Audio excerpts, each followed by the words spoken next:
What's up, y'all? J Sprue, movies, music, sports, and life. Y'all like my glasses? Money Exchange. Glasses is raw. Yeah, the new, well, not the new school year, but the rest of the school year is about to start, so I had to get some new glasses to kind of go along with that. But I want to get right into Raising Cain, episode 4, season 4. And I really think that Unique is pretty much the star of this episode. He doesn't do a whole lot of killing this time. This time he's just doing a lot more politicking. He's I don't know, at first we want to keep saying that he's crazy because of the way he got hit on the head, but I'm starting to feel more like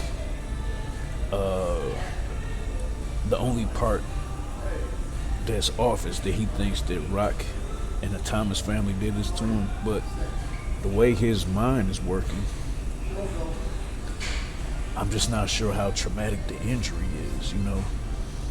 He's going back to early, checking up on early. He realized Marvin is coming, so he sneaks in the back.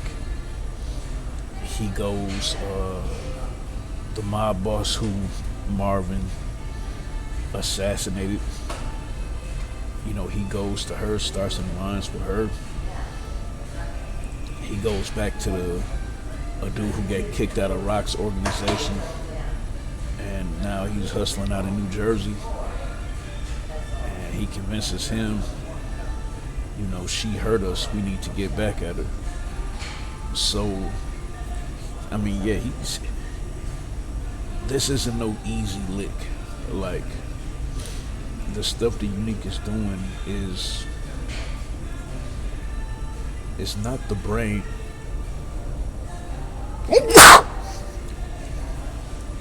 Excuse me. It's not the brain of somebody that's not thinking. He's thinking everything through pretty thoroughly. So it's going to be interesting to see how are they going to combat that. Because it's like, I don't know about y'all, the amount of damage that Unique has done,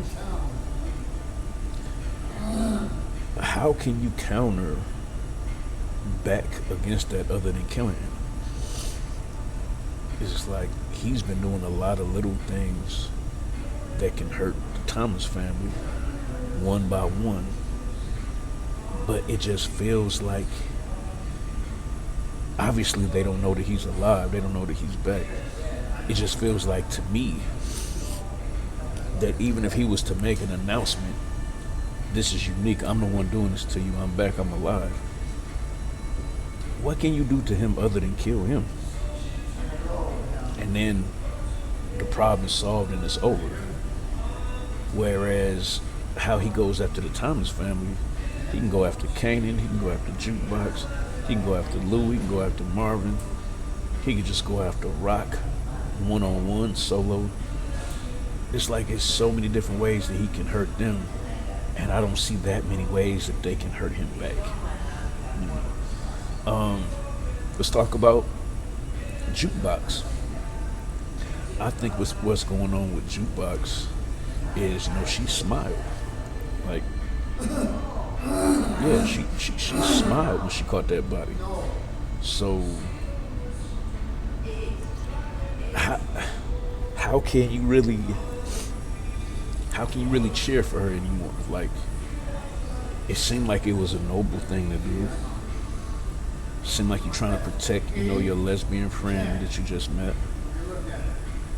And even with her telling Marvin not to bring the gun, there's still a little bit of sweetness in her, a little bit of honor. But the look that she had when she let that thing go, and then the way she just sat in the car and smiled afterwards, I don't know, man. It seemed like that was a different person. You know, even if she had a righteous cause in what she did. Because I think the biggest thing too that you see is just the difference between men and women. Like, we can talk about sexism and equal rights and all that, but it wasn't even vicious. It wasn't even vicious how he did it. He just pushed her out the way so I can grab my wife, and she bam. You know, like when I saw her face, she's like, somebody put hands on you? Yeah, because it looked like somebody socked in her eye and on her chin. But it was all it was a push. And she fell down and man, she got rocked. But it's gonna be interesting to see where she goes, because she just looked like somebody, put it this way, she seemed a little bit happy that now she's found herself in terms of being gay. But is it just me, or does she find herself more in being a killer? And that's something that you can even apply to the future Jukebox, the one that we all knew, the one that we saw before 50 Cent killed her over Tariq. As gay as she was, it seemed like her being cold and a killer, that's what popped into your mind before her alternative lifestyle. And when I kind of look at how she was at the, at the lesbian bar, and she still seems a little shy. She still seems a little naive. She didn't look naive when she took that man out.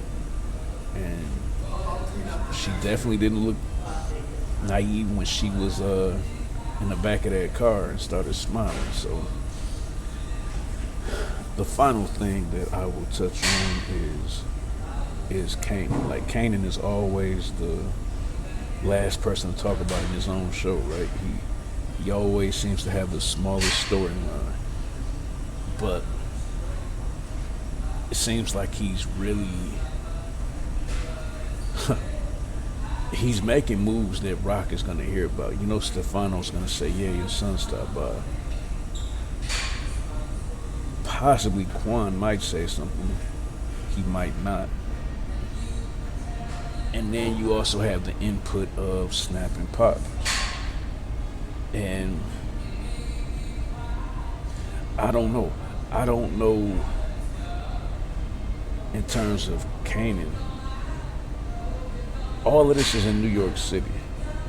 Unless you move to New Jersey full time, or Connecticut, or if you go to North Carolina or something like that, I'm just not sure how Kanan thinks that he's going to establish himself in New York in the drug trade as long as his mother is alive. And you don't want to be under your mother. Some of y'all have had some theories that he may kill his mom. I don't know about that. He said he was going to see his mother as a grown man on Power before we got to all the spinoff shows. That couldn't have just come out of nowhere. So we shall see. I'm not sure where this is going with Kanan, but you can best believe, based on what we saw this episode, he's gonna have to cross his mother eventually. And one last thing, Famous, I can admit when I'm wrong. I had the theory that Marvin told Lulu what he did to Famous, and that he felt like he had to do it because Famous was snitching. And I had the theory that Lulu was upset because Famous is no longer here and his family has something to do with it.